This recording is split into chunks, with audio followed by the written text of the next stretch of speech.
स्वागत है दोस्तों आपका व्यान एकेडमी पर। तो लास्ट लेक्चर में हमने बात की थी रिप्रेजेंटेशन ऑफ सेट का फर्स्ट फॉर्म, जिसको बोलते हैं रोस्टर फॉर्म, लिस्टिंग फॉर्म और टेबुलर फॉर्म। तो वो उसके ऊपर जो हमने लेक्चर किया था उसमें क्या है कि हमने सारा तरीका, हमने किस तरीके से रिप्रेजेंट करते हैं उसको, उसके एग्जाम्पल, पूरे एग्जाम्पल हर तरीके से सारे हमने सोल्व किए और मुझे उम्मीद है कि शायद वो आपको समझ में आ गए होंगे। अब रिप्रेजेंट करने का एक दूसरा तरीका और है, वो कौन सा है हमारा सेट बिल्डर फॉर्म। आखिर इस तरीके में क्या है, जब डेटा, जब एलिमेंट्स, जब उसकी लिमिट आउट ऑफ कंट्रोल हो जाए या मतलब ज़्यादा हो जाए 10, 12 समथिंग या फिर उससे ज़्यादा, बहुत ज़्यादा हो जाए, तो उनको रिप्रेजेंट करने के लिए फिर जो लिस्टिंग मेथड है या रोस्टर मेथड है वो काम नहीं आता हमारा, क्योंकि इतने सारे एलिमेंट कैसे हम उसको जो है इंक्लूड करेंगे उसके अंदर, तो आ नहीं पाएंगे। तो इसलिए हम यूज़ करते हैं दूसरा मेथड सेट बिल्डर फॉर्म का। तो इसमें क्या होता है, in the set builder form all the elements have a single common property. क्या रखते हो, सिंगल कॉमन प्रॉपर्टी रखते हैं सारे के सारे element, which is not possessed by any element outside the set. मतलब सेट के बाहर कोई भी एलिमेंट ऐसा नहीं होगा जिसके अंदर वो प्रॉपर्टी होल्ड करती हो। मतलब सेट के अंदर जो एलिमेंट होंगे वही एलिमेंट उस प्रॉपर्टी को होल्ड करेंगे।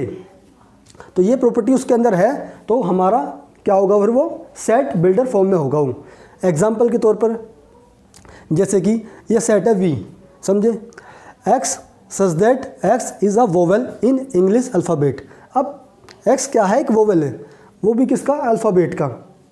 अब ए, ई, आई, ओ, यू, ये सारे के सारे क्या है हमारे, ये सारे के सारे क्या है हमारे, वोवेल है। तो एक ही प्रॉपर्टी को होल्ड करते हैं, सबको कहेंगे भाई ये वोवेल है, ये भी वोवेल है, ए भी वोवेल है, आई, ओ, यू, ये क्या है, सब वोवेल्स हैं। तो एक प्रॉपर्टी को होल्ड कर रहे हैं, तो इसलिए हम इसको इस प्रकार से लिख सकते हैं। इनको लिखने की आवश्यकता नहीं पड़ती हमें कि ए भी लिख दो, ई भी लिख दो, आई, ओ, यू, इनको लिखने की जरूरत नहीं पड़ती, बस उसकी प्रॉपर्टी को बताना पड़ता है कि इस प्रॉपर्टी को होल्ड करते हैं। सेकेंड एग्जाम्पल देख लेते हैं, set A, x such that x is a natural number and x क्या है हमारा, less than 10 and greater than 3। 3 से तो बड़ा है और 10 से छोटा है। अब यहाँ पे उन नंबर्स को लिखना नहीं है हमें, 4, 5, 6, 7, 8, 9 ये लिखने की जरूरत नहीं है यहाँ पर। यहाँ पे सिर्फ उसकी प्रॉपर्टी को बताना है कि वो नंबर कैसा है, किनके बीच में है वो। तो उसको हम क्या कहेंगे, सेट बिल्डर फॉर्म में कहेंगे, सेट बिल्डर फॉर्म में लिखा जाएगा वो इस तरीके से। इसमें दो बातें और थोड़ा ध्यान रखने की है, वो कौन सी है, जो हमारा जो ब्रैकेट लगा हुआ है करली वाला, जिसको हम ब्रेसेस बोलते हैं, इसका मतलब क्या होता है, इसका मतलब होता है stands for the set of all. मतलब कि उन सभी एलिमेंट का सेट, समझे, क्या है, द सेट ऑफ ऑल, सभी एलिमेंट का एक सेट है। ये साइन हमको रिप्रेजेंट करता है, ये साइन। दूसरा साइन है कोलन साइन, ये सच दैट वाला, इसको बोलते हैं, ये किस लिए होता है हमारा, सच दैट के लिए, सच दैट। इसका मतलब होता है कि जैसे कि यहाँ पे एग्जांपल देखो, यहाँ पर ये था एक्स सच दैट, मतलब एक्स ऐसा है कि एक्स एक नेचुरल नंबर है और जो कि इस प्रॉपर्टी को होल्ड करता है। तो इसका मतलब होता है ऐसा है कि, अगर हिंदी में बात करें तो। अगले अब एग्जांपल देखते हैं हम, इनसे और अच्छे समझ में आ जाएगा, समझे। तो अगले एग्जांपल देखते हैं अब, चलो भाई। हाँ जी, तो आज अब क्या करते हैं हम, सेट बिल्डर फॉर्म में कन्वर्ट करते हैं इसको। Right the following in set builder form. अब जैसे कि हमें सेट दिया हुआ है, ये क्या है, रोस्टर फॉर्म में है, इसको किस में कन्वर्ट करना है हमें, सेट बिल्डर फॉर्म में। अब सेट बिल्डर फॉर्म में कन्वर्ट करते टाइम एक बात तुम्हें क्या करना है, नोट करनी है, इन सभी एलिमेंट में कोई प्रॉपर्टी कॉमन है। उस कॉमन प्रॉपर्टी, जो सिंगल कॉमन प्रॉपर्टी है, जैसे कि यहाँ पे बोला गया था ये रहा सिंगल कॉमन प्रॉपर्टी, वो होल्ड कर रही है, उसको चेक करना। अगर जिसने वो ढूंढ लिया, समझ लो सेट बिल्डर फॉर्म तुमने लिख दिया, कुछ नहीं है फिर उसके अंदर। जैसे देखो 3, 6, 9, 12, अगर ध्यान से देखो तो सब के सब ये क्या है, 3 के मल्टीपल हैं। क्या है, 3 के मल्टीपल। अब इसको लिखने का तरीका क्या है, ये देख लो, इसको लिख सकते हैं हम इस तरीके से, x is that x is a multiple of 3, but less than, देखो 3 के मल्टीपल कहाँ तक जा रहे हैं, 12 तक, लेकिन 15 से लेस होने चाहिए, क्योंकि 3 4 जा 12 और 3 5 जा क्या हो जाएगा 15, तो लेस देन 15, और लेस देन 15 कहाँ तक आएगा, 12 तक आएगा। एक तरीका तो ये है हमारा इस तरीके से लिखने का। एक तरीका और है, अगर हम इसको ऐसे लिख दें कि x equal to 3n, x equal to 3n लिख दें, तो यहाँ पर जो हमने लिखा है x इज 3n एंड जो n है, n की जगह हम क्या रखेंगे, n यहाँ पर है नेचुरल नंबर, और नेचुरल नंबर कहाँ से कहाँ तक है, देखो 3 1 जा 3, 3 2 जा 6, 3 3 जा 9 और 3 4 जा 12, तो 1 2 3 4, तो n की वैल्यू क्या होनी चाहिए हमारे यहाँ पर, n 4 से छोटा, लेस देन या इक्वल टू, और 1 के इक्वल टू या 1 से ग्रेटर, तो ये प्रॉपर्टीज़ के अंदर होनी चाहिए। अब इसको दो तरीके से लिख सकते हो तुम, दोनों के तरीके तुम्हारे सामने, उम्मीद करता हूँ तुम्हें समझ में आ गया होगा। अब करते हैं एग्जाम्पल नंबर 2 स्टार्ट। हाँ जी, अब अगला है हमारा नेक्स्ट क्वेश्चन। इसमें क्या करना है हमें, ये सेट है, रोस्टर फॉर्म में करना है कन्वर्ट सेट बिल्डर फॉर्म में। अब जितने भी एलिमेंट हैं, common property, single common property, उसको चेक करो और इसको फिर कन्वर्ट करते हैं। अब देखो ध्यान से, ये 2 है, 4 है, 8 है, 16 है, 32 है, देखो कुछ ध्यान से नज़र आ रहा होगा। 2 की पावर 1 2, 2 की पावर 2 4, 2 की पावर 3 8, 2 की पावर 4 16, 2 की पावर 5 32। हाँ तो जी 2 की पावर 5 का मतलब 32।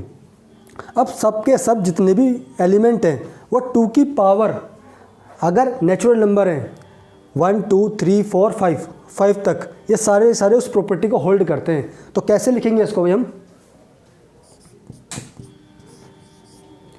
x such that x equal to 2 की पावर n। अब 2 की पावर क्या है हमारी n, अब n क्या होना चाहिए, n यहाँ पर होना चाहिए, n की वैल्यू जो आएगी हमारी 5 से लेस देन और 1 के इक्वल टू और ग्रेटर देन। ठीक है, n की वैल्यू क्या होनी चाहिए हमारी, 1 से ग्रेटर या इक्वल टू और 5 से लेस देन और इक्वल टू। ये प्रॉपर्टी अगर हमारी होल्ड करती है, समझे, तो हमारा क्या होगा, ये हमारा एग्जाम्पल सेट बिल्डर फॉर्म में हमारा कन्वर्ट हो जाएगा। अब चलते हैं अपने नेक्स्ट क्वेश्चन की ओर, समझे। अगला क्वेश्चन देखते हैं। हाँ तो जी नेक्स्ट क्वेश्चन है बिल्कुल सेम पहले वाले जैसे ही है, कुछ खास नहीं है इसके अंदर भी, बस प्रॉपर्टी को पहचानना है। Same 5 25 125 6 to 5। अब जैसे कि तुमको 5 की पावर जो भी है, नेचुरल नंबर जो होती है हमारी, उसको चेक करो एक बार। देखो 5 की पावर 1 5, 5 की पावर 2 25, 5 की पावर 3 125, 5 की पावर 4 625। तो ये सारे के सारे क्या प्रॉपर्टी होल्ड कर रहे हैं, 5 की पावर क्या होनी चाहिए, नेचुरल नंबर, और नेचुरल नंबर कैसा होना चाहिए 1 और 4 और लेस देन 4। तो इसको किस तरीके से लिखेंगे इसको हम, x such that x equal to 5 की पावर n। अब यहाँ पे इसको n को कैसे रिप्रेजेंट करेंगे, n जो है हमारा क्या होना चाहिए, 4 से तो लेस देन और इक्वल टू और 1 से ग्रेटर और इक्वल टू, n की वैल्यू हमारी ये होनी चाहिए। इस तरीके से हमारा ये क्या हो जाएगा, सेट बिल्डर फॉर्म में कन्वर्ट हो जाएगा। बहुत सिंपल क्वेश्चन है, अगर आराम से करोगे तो बहुत कोई दिक्कत नहीं आएगी इस तरीके से, समझे। चलते हैं नेक्स्ट क्वेश्चन की ओर। हाँ जी, तो अगला क्वेश्चन है हमारा, अब क्या थोड़ा सा चेंज है, इसको भी सेट बिल्डर फॉर्म में कन्वर्ट करना है। तो प्रॉपर्टी को चेंज करो, 2 4 6 10 12, मतलब कि 2 4 6 10 12। तो ये क्या है हमारे, ये सारे के सारे इवन नेचुरल नंबर हैं। अब इवन नेचुरल नंबर हैं तो इसको किस तरीके से लिख सकते हैं हम, दो तरीके हैं इसको लिखने के। देखो कैसे लिखेंगे, x such that x is an even natural number. ठीक है, एक तरीका तो हमारा ये है। दूसरा तरीका हमारा ये हो सकता है कि x such that x equal to 2n। अब जो n है हमारा, अब ध्यान से देखो n की वैल्यू क्या हो सकती है। इसको हम ऐसे भी लिख सकते हैं, वेयर n 1 से तो ग्रेटर हो, 1 से तो ग्रेटर या इक्वल टू। अगर 1 से ग्रेटर तुम जाओगे तो 2 1 जा 2, 2 2 जा 4, 2 3 जा 6, 2 4 जा 8, सॉरी यहाँ पर 8 आएगा, इसको थोड़ा ठीक कर लेना भाई, ठीक है। 2 4 6 8 10 12 इस तरीके से इन्फिनिटी तक जाएगा हमारा, समझे। तो हमारा 2 तरीके हो गए हमारे भाई। अब इस तरीके से ये भी ख़त्म हो गया हमारा। चलते हैं अपने नेक्स्ट क्वेश्चन की ओर। तो चलते हैं भाई अपने नेक्स्ट क्वेश्चन की ओर। 1 4 9 16 डैश डैश डैश 100। अब इसके अंदर सिंगल कॉमन प्रॉपर्टी को चेक करना है। तो कैसे करेंगे इसको चेक, देखो भाई, लॉजिक लगाना है। इसके अंदर कोई मतलब रेक्टिफिकेशन नहीं चलने वाला है, लॉजिक लगा करके काम चलेगा, बिना लॉजिक के काम चलेगा नहीं। सब में एक कॉमन प्रॉपर्टी सर्च करो। इसको मैं अगर 1 का स्क्वायर करूं तो 1 हो जाएगा, 2 का स्क्वायर 4। ध्यान से अगर देखो तो ये नेचुरल नंबर के स्क्वायर हैं, लेकिन नेचुरल नंबर कहाँ तक जाएंगे, लास्ट नंबर है हमारा, लास्ट जो एलिमेंट है वो है 100, और 100 किसका स्क्वायर होता है, 10 का स्क्वायर होता है। तो नेचुरल नंबर कहाँ तक जाएंगे हमारे, 10 तक जाएंगे। तो इसको लिखने का जो तरीका होगा वो क्या होगा, सेट बिल्डर फॉर्म में, x सच दैट n की पावर 2। अब यहाँ पर अब तक तो हम जो है नीचे 2 रखते थे, ऊपर n रखते थे, लेकिन यहाँ अब की बार उल्टा हो गया है। अब जैसी सिचुएशन होगी वैसे ही काम करना पड़ेगा। n की पावर 2। अब n क्या है, n एक नेचुरल नंबर, और उसकी लिमिट क्या है ये चेक कर लो पहले तो। वेयर n जो है हमारा वो 10 से लेस देन होना चाहिए, 10 के इक्वल होना चाहिए, और दूसरी बात वो हमारा 1 से ग्रेटर और 1 के इक्वल टू होना चाहिए। अब ध्यान से देखो ये प्रॉपर्टी इसको होल्ड करती नहीं करती है। अब यहाँ तक तुम रखते रहो नंबर को, सारे नंबर जितने भी एलिमेंट हैं वो सब के सब इस प्रॉपर्टी को होल्ड करते हैं, जो प्रॉपर्टी हमने यहाँ लिखी है, ये सारे के सारे एलिमेंट, ठीक है। उम्मीद करता हूँ समझ में आ रहा होगा ये क्वेश्चंस। अब चलते हैं अगले नेक्स्ट क्वेश्चन की ओर। हाँ तो जी अब चलते हैं अपने अगले एग्जाम्पल की तरफ। अगला क्वेश्चन, ये एग्जाम्पल जो है हमारा NCERT का एग्जाम्पल है, बस समझाने के लिए मैं कर रहा हूँ।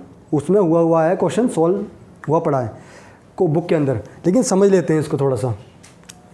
अब इसमें देखो ध्यान से, इसमें भी हमें क्या करनी है, कॉमन प्रॉपर्टी को चेक करना है।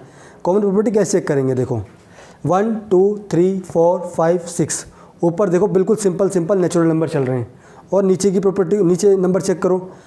1 के नीचे क्या है 2, 2 के नीचे क्या है 3, 3 के नीचे क्या है 4, 4 के नीचे 5, इस तरीके से आगे चलते जा रहे हैं, और ये 6 तक जा रहे हैं ऊपर। इनमें एक बात देखो कि जो ऊपर 1 है नीचे उसमें एक ज़्यादा है, 1 ऐड कर दो। ऊपर 2 है, नीचे क्या करेंगे, 2 में एक 1 ऐड कर दो। ऊपर 3 है, नीचे एक ऐड कर दो। ऊपर 4 है, नीचे एक ऐड कर दो।